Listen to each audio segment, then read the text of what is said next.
Hey guys, it's JB. Welcome back to the Den.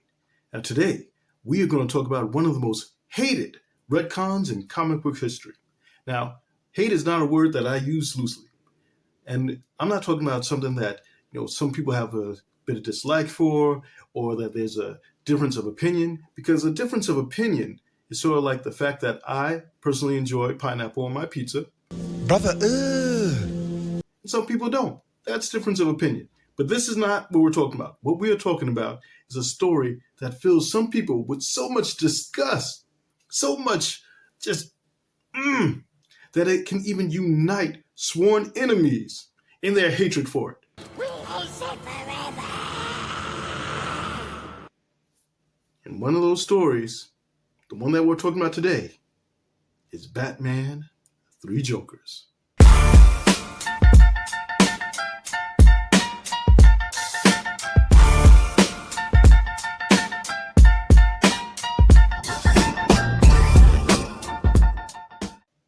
Batman Three Jokers is easily one of the most hated retcons ever. There's no question about that. But interestingly enough, it was inspired by one of the greatest Batman stories ever, that being The Killing Joke.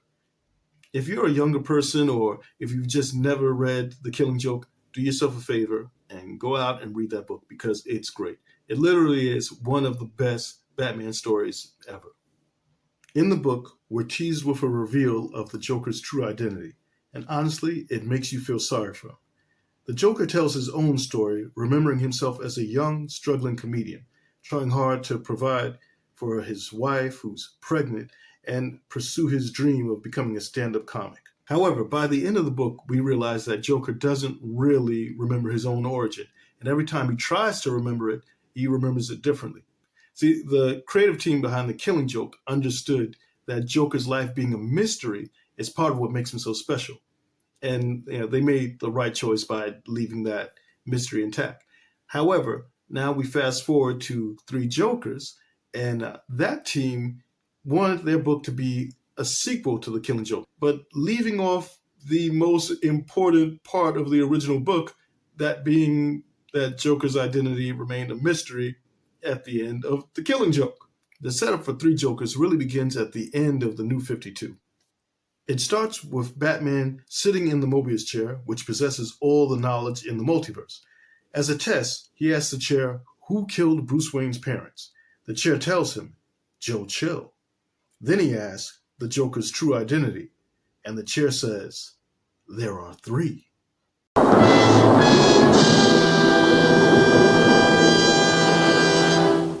Already, we're kind of off to a little bit of a weird start here. See, Joker is Batman's arch enemy, and Batman is the greatest detective in DC Comics. So it's kind of weird that he didn't try to figure this out on his own. They could have built this up in earlier issues. They could have played on how he's DC's greatest detective, and he's been searching for clues for years, but just couldn't crack this mystery. Instead, they have him sit in the Mobius chair and act like he's doing a Google search. At any rate, the chair reveals that there have always been three Jokers. The criminal from the Golden Age, more serious and methodical than the others.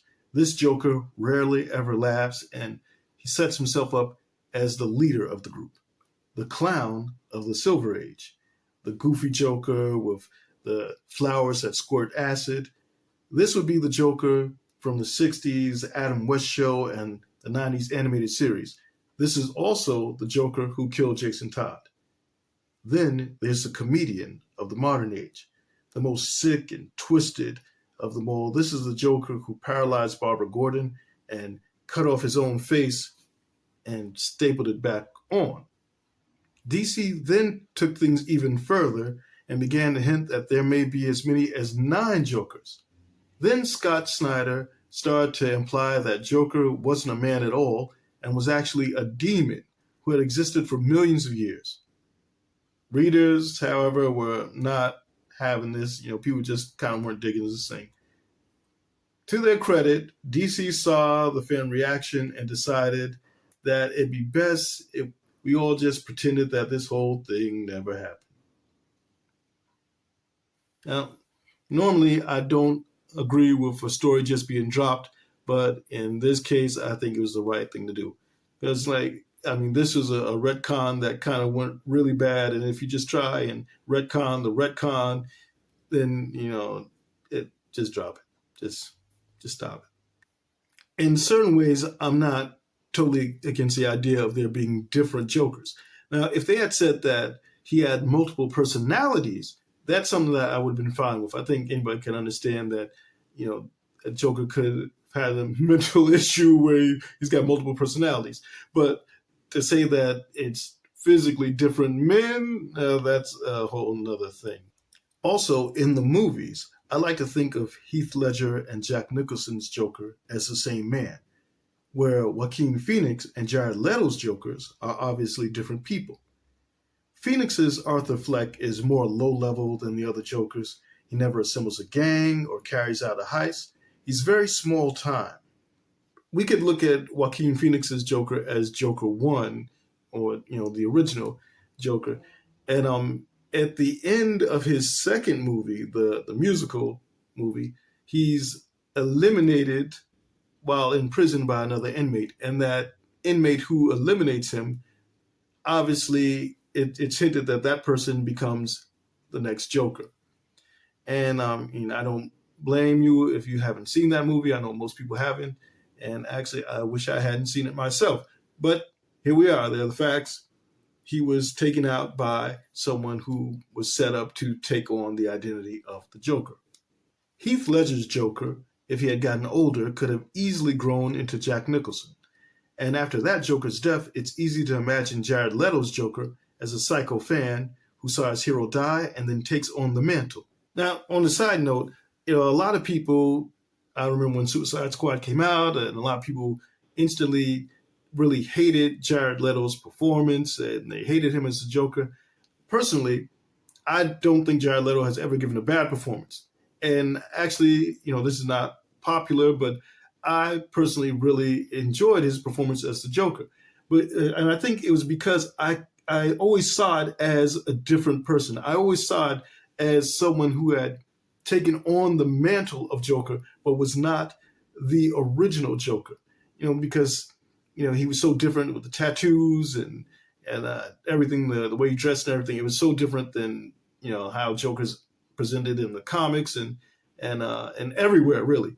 But I didn't hate it. I didn't hate it. I just looked at it as this is not the original Joker. This is Joker 2, or now in this case, Joker 3.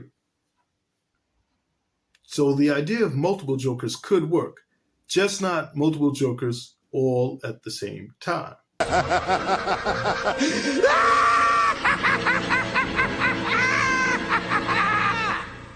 Thanks for spending some time talking comics and comics legends. If there's somebody that you'd like us to do a story on, leave it in the comments. While you're down there, like, subscribe, and do all those YouTube things.